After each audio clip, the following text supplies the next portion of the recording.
say if you go to a predominantly white college, making a movement like this, how would you go about getting support and finding resources?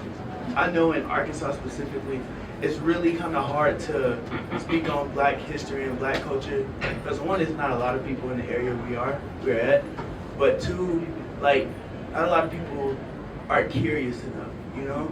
They're comfortable with believing the stuff that doesn't impact them. So how would we go about trying to make a difference and break the ice and starting somewhere, especially in a state like that? Amazing state to be in this time, just journalistically, right? I mean, your governor was leading the charge to ban Black history, African American studies. So here's the thing. Our job as journalists is to make people interested. That's why we don't just cover what people are doing, we lead people to water. So people didn't know they needed the 1619 Project. I thought people needed the 1619 Project. And once I created it, then people engaged with it. So that's your role, young man. Like you know that there are stories that need to be told, that you want to tell. And so you go tell them. And the beautiful thing about being a reporter, that's what I tell my students all the time. You have like literally the license to be nosy. You have the license to go up to people and ask them very personal questions. You have the right to go up to powerful people and ask them, you know, to be held to account for the things that they do. And all you do is hold that notepad and you blame your editor. I'm sorry, I know my editor really is making me do this, right? But don't wait for people to show interest in the things that you think are important in your society. You make people interested by virtue of you covering them and showing them that this is an issue of importance. Now, it's funny because you're from Arkansas. So in my notes, I was looking at when I was in South Africa, I did a lecture about HBCUs at Rhodes. And even though they're Black Africans, a lot of people, they don't know what HBCUs are. And one of the quotes that I pulled, I'm going to read, is from someone who was at University of Arkansas. So I don't know if you know this sister's name, but Janetta Cross Brazel was the Vice Chancellor for Student Affairs at the University of Arkansas from 1999 until 2009 when she retired. And she said, education is not a neutral process. Whenever decisions are made about what is taught and how it is taught, a political statement is made. Now there's a person right there in Arkansas, and I believe she's still with us, that you can talk to, and she won special awards at the university, and she was there at university. I don't know if that's your university where you are. Oh, I transferred there in the spring, so it will be. Oh, okay. Well, that's a person to start with. There, you know, there are people like that all throughout who can be there to support you and to help give you other stories. Do a story about her and what she thinks in this political climate we're in, based on when she was there, you know, in the early 2000s. Yes, ma'am. Thank you. I'm just going to add something else real quick. For most of my career, the things I wrote about, people did not want to hear about. This is what investigative reporting largely is, right? Is you are unearthing things. When I came to the Times, I was known as the reporter who reported on school segregation, and really who made school segregation back into a national reporting issue. People didn't care about school segregation. We had accepted this level of inequality. And I wrote knowing that I probably wasn't going to change a lot of minds. And there wasn't going to be, you know, all of a sudden the federal government was going to say, you're right, we've got to do something about this. That's not why I wrote though. You report because you know it is important for people to know that they need that information. And just there's something important about the bearing witness. And I think, unfortunately, that is the period that we are going to be in on many of the things that we cover. We're not going to be able to change them, but we can make people think about them. We can force people to grapple with them, and we can bear witness. So please, whatever those stories are that you think, send them to me too when you finish them. Yes, ma'am. With it becoming more difficult for Black people to enter newsrooms, do you think it would be a quicker and easier process to just become independent, and how would you go about that? I mean, quicker, yeah. Easier, no. It's very hard to be an independent journalist. And most of the well-known independent journalists you know already had a platform, and then they left. I think you should try, there's something about going into an established newsroom that just teaches you, we're a trade. And so to be able to learn from established journalists, I think is very important. I also think, you know, reporting is expensive. Unless you're just going to give commentary, reporting takes time, it takes money, it takes resources. In this time, you have a president who is suing frivolously, you need legal protections. So I wouldn't give up that quickly if you want to do reporting. If you want to do commentary, you know, get a TikTok, and I'm not being funny, you can do that. But if you want to do like actual reporting, I would try to go into a newsroom. There are more, you know, so many independent newsrooms now. There are nonprofits. You don't have to try to get into the New York Times or, you know, the Connecticut Mirror. Is that Current? What's the Mirror? Hartford Current. Sorry. Those jobs are increasingly difficult to come by. But there are a lot of other places that are sprouting up. Do you go to NABJ? Have you ever been to NABJ? Do you know what NABJ is? Are you a journalism student? Yeah. Okay, come see me after. I'll come see me after.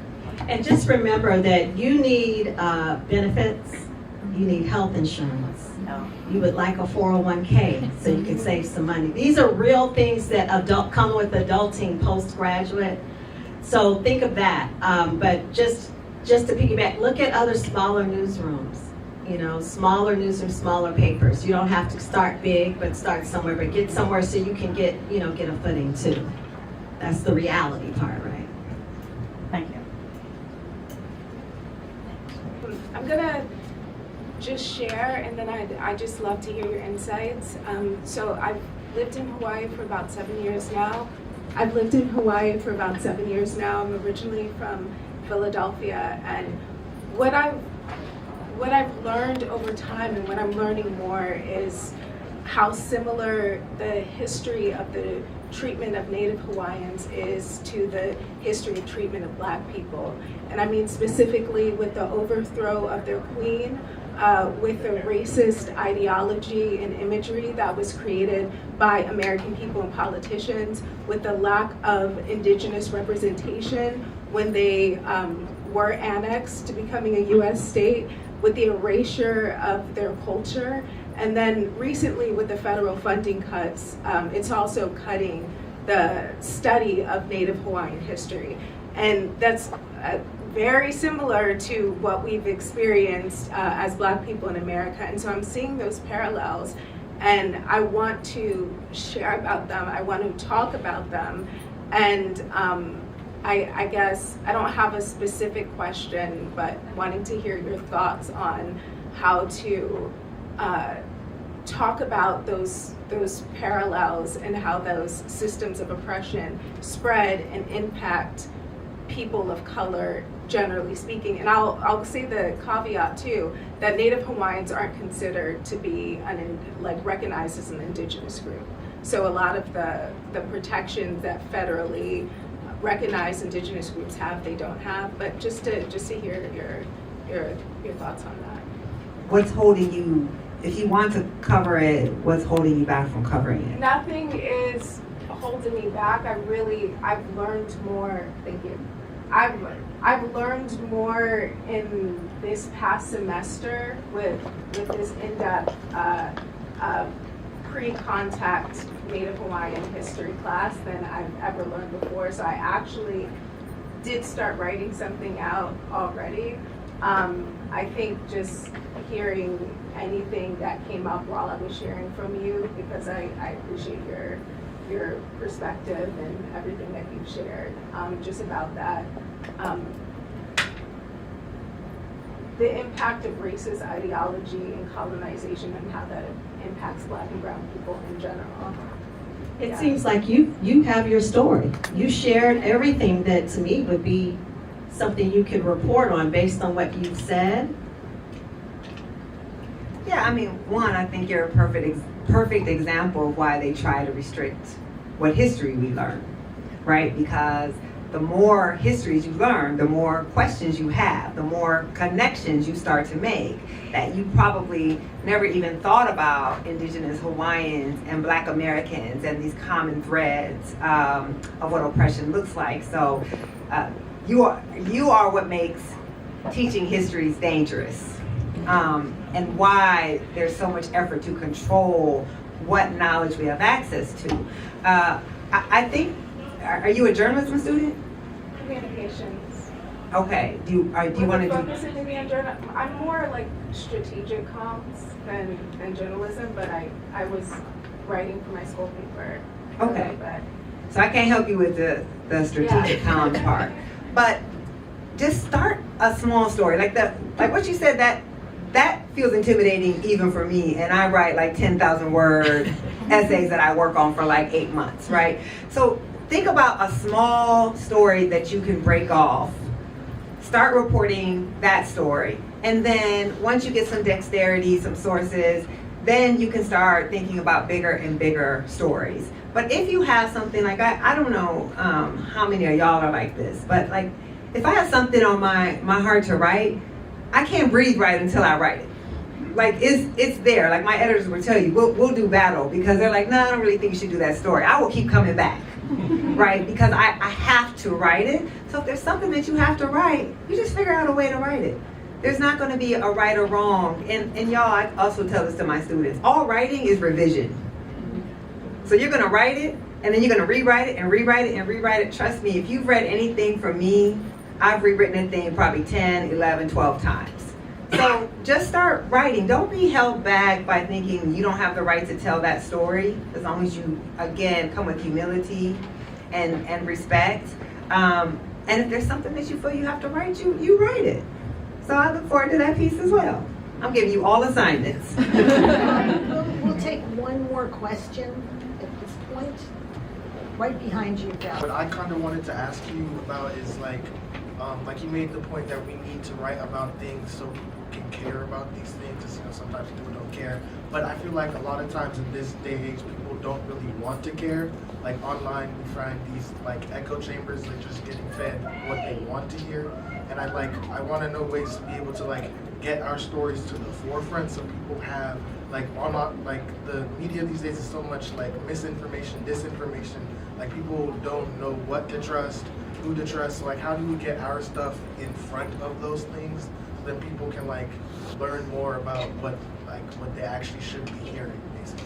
I mean, we're all struggling against an ecosystem that makes it hard to discern what's a credible source, what's accurate information, people who are reading less and less. I mean, just think about your own habits. I think about my own, how much time I just spend scrolling instead of like actually reading things. So I think we're all struggling with how do you break through. I don't have a great answer except to just keep trying.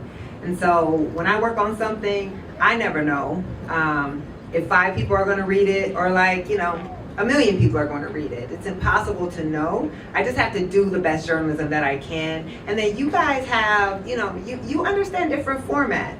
So there are ways to break through. Like take your facts, your very carefully checked facts, and do a TikTok video, do an IG reel, do something on YouTube, and then link them to the bigger story. I think that's okay. I mean, the Times is doing this. So if I write a big piece, they'll also have me do a vertical video that's maybe 2 minutes.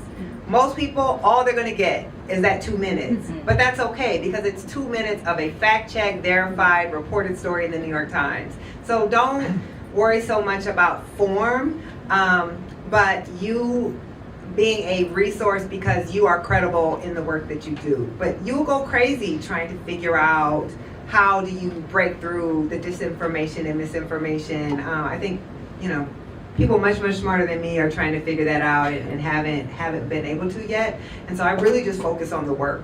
I think that's all. I think all of us in this time, you have to focus on what you can control. How it goes out into the world and how it's received, you don't have a lot of control over, but you do have control over the quality of the work that you do. And I would only just say that find a human face behind whatever that issue is. There's every story, that all the crazy stories out here have people who are affected by them. find someone that you can tell their story, and start with their story first, and then you can pull them in that way. And then now you're sharing why, what the issue is behind it. Then you're giving the history of the issue. And then, like Nikole said, use the different platforms. We're all multimedia journalists. When I came out of school, I was in broadcast. We were broadcast or we were print.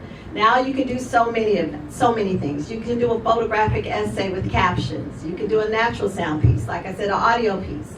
There are so many ways you can tell your story on so many different platforms, but always find that human connection. Because that's what somebody will care about that. Let me just, y'all, the reporting though, it has to be based on strong and real reporting. If you don't have the reporting, I don't care what the format is. And I have so many young people who are like, how do I build my brand? You don't have a brand.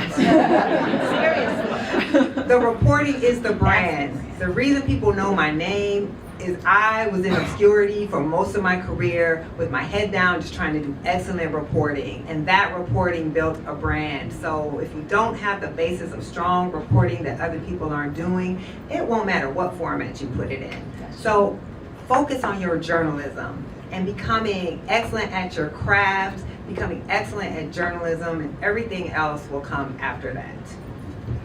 I can't thank you both enough for being here today. And I can say, just when it's hard to be in journalism, this is very inspiring. And I didn't mean to break up. Look, it's hard times. It is.